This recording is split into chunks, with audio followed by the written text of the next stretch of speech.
And it's just real talk. I mean, I don't even know if I even said this in any interview, but you have to start thinking above and beyond. Like, I don't want to keep being the person with my hand out asking for things. Yeah. So you want to think like, how do I become a Walt Disney and things like that. But I'm like, yo, like, it's time for us to start Wu-Tanging this a lot more.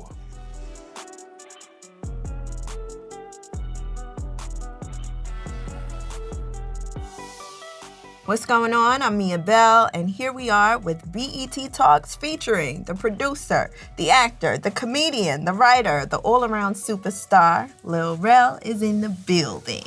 What up? How you feeling?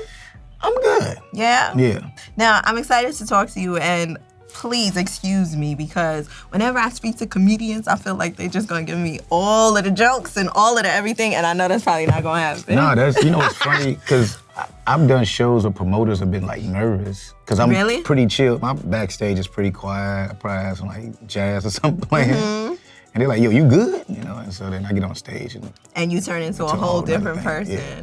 Oh my gosh. I'm pretty sure like friends and supporters, fans, everyone, they kind of get the wrong impression when it comes to people who are, stage performers. Well, everybody different. Like Mike Epps is one of my friends, but Mike don't turn it off. Ever? Not really. I don't think I've ever seen him not roasting, just being Mike. And so like with me, I've learned over the years to kind of like, you just can't get all your energy all the time. Right. And so like, also too, I'm more observant that way. So like, I like to just sit in restaurants by myself and just watch people. Same. I love people watching, so. Yeah, no, it's important too. And like you said, giving all that energy, sometimes it drains you, right? Oh, it's really draining. But it's like, the only time I can't control it is with my kids. It's like they're gonna force that out of you. Like, and but then they're funny too though. They say I have a performance voice. And then I talk outside the stage and TV, they're like, oh, you got your show voice on. I'm like, what the hell are you talking about? And they're like, yeah, I'm Lil Rel. I'm like,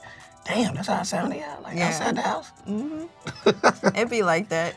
My kids be roasting me now, so it's really funny. Of course. They're at that weird age. Do they though? Kids are just mean. Kids are mean, and they're so aware these days that I don't even think they know they're being mean. They're just honest. Well, it's funny because I do my mom and dad on stage all the time. What I've learned is, because now it's on me, I remember how much I observed my parents. Right. And so I'm able to impersonate them because I've watched everything about them. Right. And so watching my children actually do that to me, where they know we'll be at a restaurant and they know when I'm about to get irritated, so they start laughing. Right. Damn, it's not funny. And so it's funny how much they've observed and peep my whole everything. That's beautiful. I love it. Now, huge congratulations on the engagement. Yes. Is that wifey over there in the corner? Hello, wifey. First of all, the story, the Renaissance tour, Love on Top. I mean, I'm not gonna make you repeat it, but once again, it was very spontaneous. Was it really? Because you talking 100%. about I called Miss Tina. I know, I did all that in one day. Oh, in one day? So I proposed on Monday and I made a decision on Saturday. Oh. So we was at the mall shopping for a whole nother wedding we was going to. Okay. Matter of fact, it was KJ the Sky's wedding. Okay. And we was trying to find all black. They made everybody wear black. So we trying to damn, I ain't got no all black. So we went to the mall and we split up.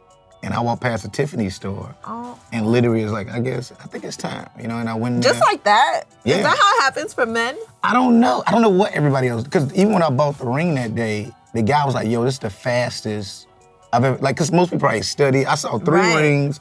I said, give me that one. Did you know her ring size already? Yep. Okay. But then when I got that ring, it was still a little big. And so by the time I proposed to her on Monday, we brought it right back to Tiffany and got a size and everything. Okay, that makes sense. But it was just a decision walking down the mall lane and seeing Tiffany. I'm gonna tell you something funny about that. The ring I picked was in her, what you call it, Pinterest? Pinterest? Whatever. Pinterest? I don't use Pinterest, you know what I mean? I do, we do. You see how I said the whole Pinterest? No, no, it was the same, almost the same ring. Really? Yeah. Or was it the same ring? Destined. It was the same ring. The same? And I never even saw Pinterest. Right, I mean, that's what it's called. I don't know why I quoted it. So you just felt it and was just going based off of the love that you know. Well, this is funny, right? This is when I knew I was good. We had went out, it was her birthday weekend. We went out the night before to dinner and then we went to a little spot we like hanging out at. And There's this dude that's seen us in this spot a couple of times, okay? You know what I mean? And you could tell when a brother wanted to like shoot they shot at your girl type of thing. And it's like, oh, it was that kind of situation. It was that type of situation. Okay. Right? And so I went to go pay the check. And as soon as I walked away, this brother already bought a drink. And stuff. Like I was that fast. But I was so mad. That's when I knew I was in love. Because I used to didn't care. Like, yo, if you can steal her, go ahead, Playboy. Like, hey, that is what it is. Right. But I was just like, damn. But I was like, oh, I actually extremely give a damn. Like, for real. Ooh. And so I went back to, I'm going to the car because I can't witness this. You got what your girls are here. And so, but I knew in that moment, the next day, it was just like, I was literally got up that morning and I was just like, what are we doing, Rel? Right. Like, come on, man. This is it. You're happy. She's amazing. This is what you asked for. It's time. And then that's why, man, that Tiffany store thing was like, I literally stared at the store like, Right. You know, they got all the security in there. They're like, what you doing here, brother? Right. No, he won. But no, I bought it right away. My man was like, yo, I ain't never sold a ring that quick. Wow. Because usually people come back and say, I want to, they'll stare at it. You just like, give me that one. And then I sit down and gave my credit card and left. Wow, just like that. I love that. Because you knew in that moment. It's a chance she could have said no. Right. You know what I mean? And my son, 13, that's who brought it up. We was talking, I'm like, yo, I'm going to propose to Mr. Nelly. He's like, yo, Dad, what if she says no? I'm like, my God. Never thought of that. Like, what? Do I just put the box down or walk away or do I run? Right. And cry? So yeah, I started thinking about that too, like, because it's her decision. Right. So I think that's what makes it even more beautiful because then my intentions change where it's like, I don't know. Right. It's like the show Love is Blind, you don't know. They get all the way to the altar and they could be like, well, never mind. Right.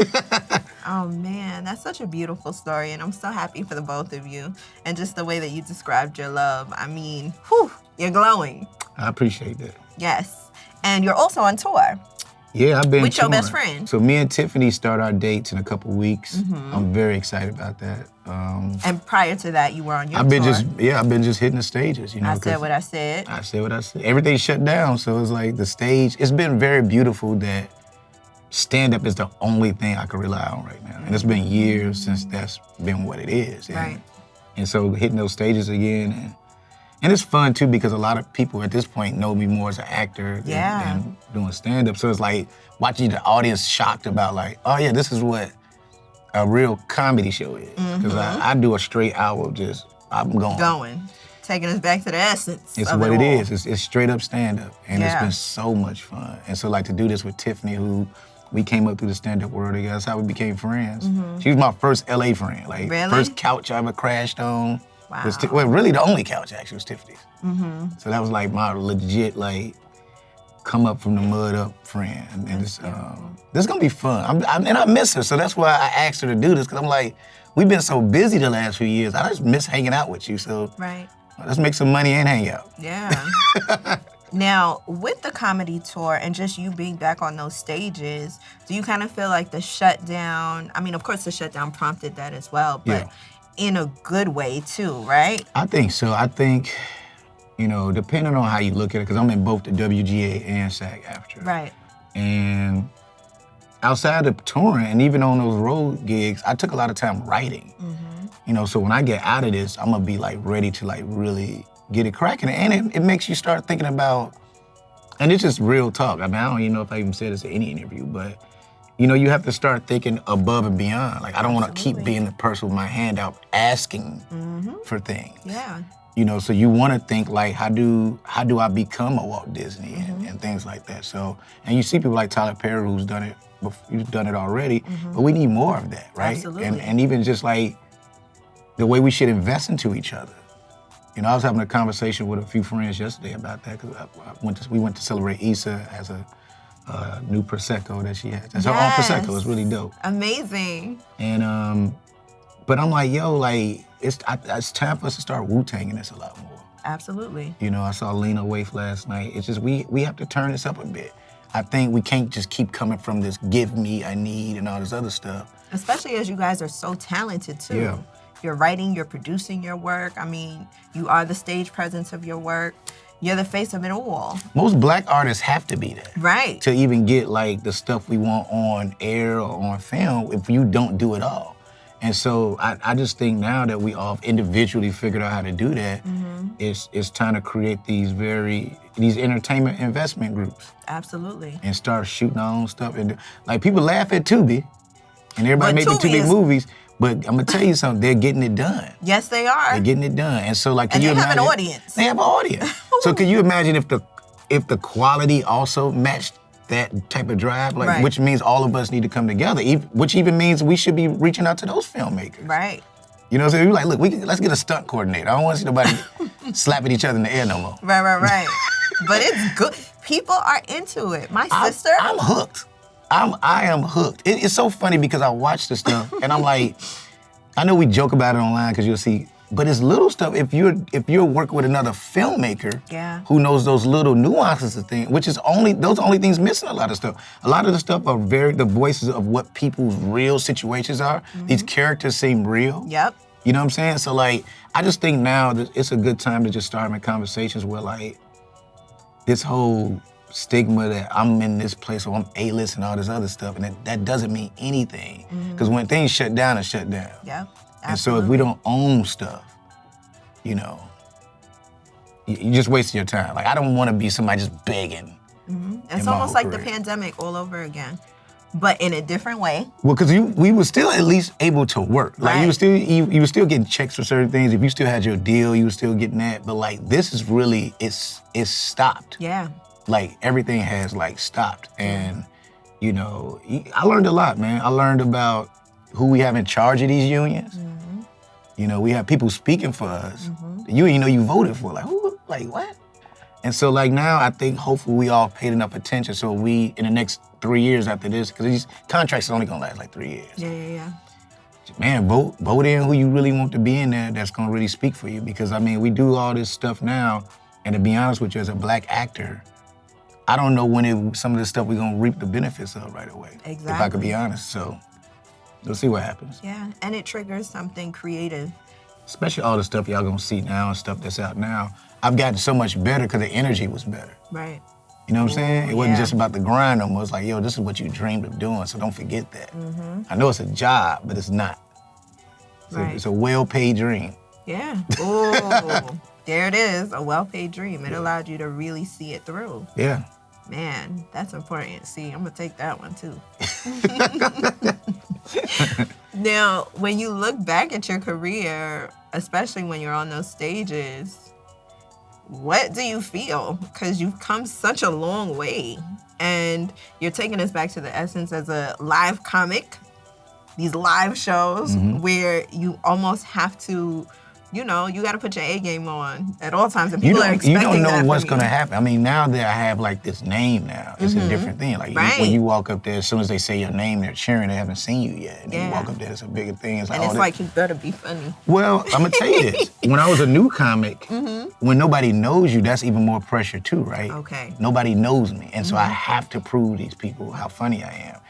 The extent now, I know a lot of comics, especially after they've done movies and TV and stuff, when they go back on the road, they're like, people have these high expectations, which is true, but like, if you're good, if you're really good at this, you don't have anything to worry about. And so like, I conquered years ago before I even got to where I'm at, like stand-up. Stand-up is that's how I eat. Like I made my HBO special, and I'd say this to people, and they'd be like, what? I freestyled that special, because I didn't have time to tour. Ain't no way. Yeah, I didn't write anything. Whatever I did that night is what it was. That's why when I rewatched it, we was doing the editing process, I almost didn't even remember what I did. Wow. But it was, that's what I used to do back in Chicago, right? I used to just go up every single day, every single week, and just go, whatever my day was. And so like, now to kind of hone that in and be on the road again and tighten that up has been insanely fun. To like start the first date with no idea what this tour, what the material is gonna be. And as you do show after show after show, it's like, okay, Here we go. That. Here we go. Keeping that, take that away. Yeah, you just keep doing that. And so I didn't realize how much I missed doing that. And it's been so much. And then like, I'm mature on the road now. Like when I was younger, I was like out all night doing too much. On Saturdays now, I go get a massage. Right. Of course, you gotta take care of you. But get enough sleep. That's growth though. Because it was a time it was like, I would just do everything. And like now it's kind of like, oh no, I'm doing things that's self-care things. Right. That I grew into love. And then I get to the show that night and I'm very energetic and fun. And then I've been bringing so many different comics, and that's been a lot of fun. I don't keep the same opener. So if you ever see me in the city, you're gonna see a different opener, because I watch a lot of comedy. Okay. So I'll randomly DM somebody, like, you know who I am? Like, yeah, you wanna come to blah, blah, blah? Like, And in that particular city too? yeah. It's Wow. either in that city, or I like bringing people from, like some people from New York, bring them to Houston. You know what I'm saying? Let them get that crowd, let that crowd see this New York. Right. You know what I'm saying? So like, it's been like a lot of mixing and matching. Okay. Did anyone pay it forward for you when you were on the come up in that way that kind of influences you to do that now? Yes, a gang of people. I mean, you know, Sid the Entertainer, I opened for him. Wow. Sid kicked me off the tour. Why? What'd you do? Nothing wrong. He said to me, this is a true story, he was just like, Rel, I feel like you're too strong to be opening for me. I'm like, but I need the money, brother. You know what I mean? But he was really, he set me down and he was just very honest. Like I could see, and this before I had any of this stuff. I was just a really good comedian. I'm like, Sid, brother.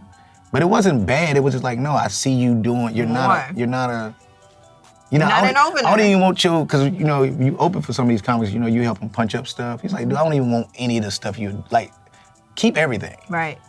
You know what I mean? And so to this day, like, he's been like a huge mentor to me. Even when I first did Carmichael's show, and I never did a sitcom before, and I got to LA, I told him I was in town. He had me come to the Soul Man set so I could see how the rehearsals and stuff go, and giving me advice how to perform in front of a studio audience. And like Sid been like quietly like the greatest advice. Him and Bill Bellamy, I give them all props as far as like giving me really good advice. Yeah. Like still, I had to take down a pen and be like, now say it again. I should ask what. And so like they've done it over the years. Valuable information. And experience. I love that. Now the podcast. Yeah.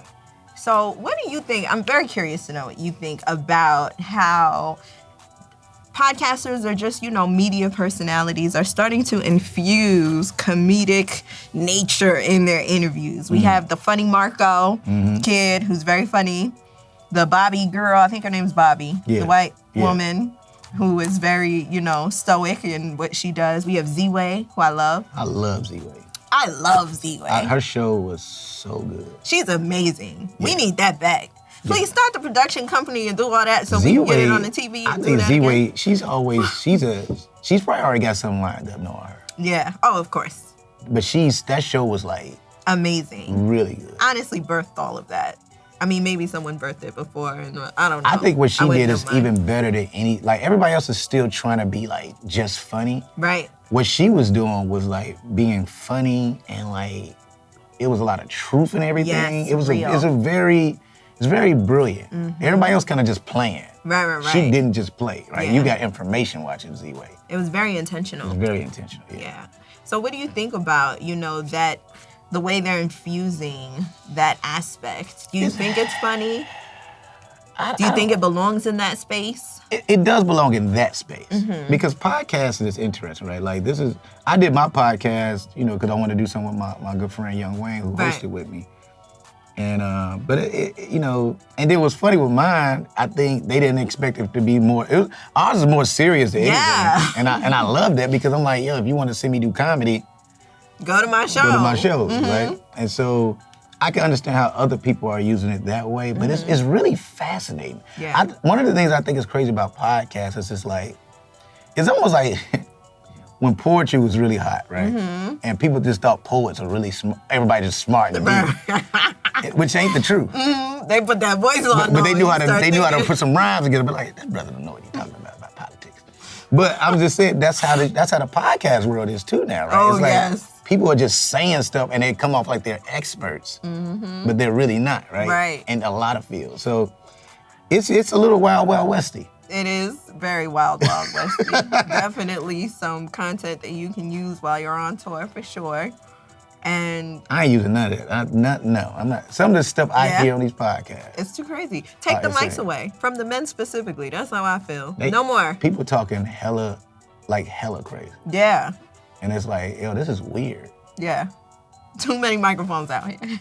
It's too easy to sit there and just talk, right? It's just, I don't know. Like when you don't have nobody to react to anything, that's really dangerous. Right, it is. And everyone thinks that their opinion is like end all be all. It's kind of scary. Now, look, we're excited to see you on this tour. I cannot wait. You are brilliant in every aspect of everything that you do. I appreciate it. Thank you for spending time with us today. Thank you for having me. BET Talks, baby. Lil Rel.